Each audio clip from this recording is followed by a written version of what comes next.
in 2013. But the Wyatt family right now, they have their sights set on both Daniel Bryan and CM Punk. CM Punk had a matchup against Luke Harper. Great matchup. And, doesn't Luke Harper remind you of someone when he does that clothesline? It reminds me of two other wrestlers. One wrestler, old school, long time ago, we had that crazy lariat. I believe his name is, to all you old school guys, his name is Stan the Lariat Hansen. And also to this longest reigning WWE champion in the history of this company. I believe his name was, he wears a cowboy hat and he drives in some limousine that has some horns in the front. And he calls himself a wrestling god. I think his name is JBL.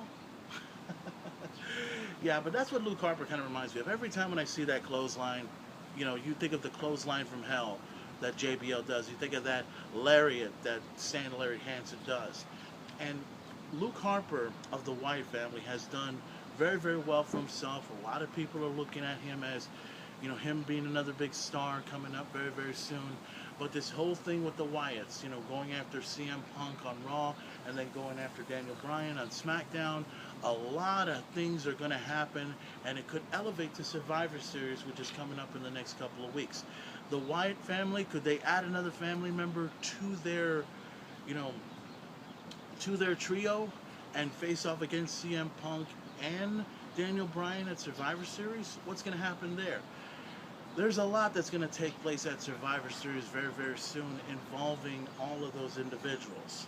Now, there's also another thing. It's also been official that John Cena is going to defend the World Heavyweight Championship against Alberto Del Rio. That's going to happen as well.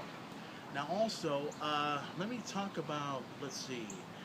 As you know, John Cena came back from his injury, won up against Alberto Del Rio, became World Heavyweight Champion, and the following night, Damien Sandow came very close, very, very close to trying to win his opportunity at the World Heavyweight title. But at the same time, let me be honest, Damien Sandow's a great athlete, but I just don't see anything lucking out for him. I mean, I don't see anything, in other words, I don't see anything good about him anymore. Okay, and I think that's what the WWE is now seeing.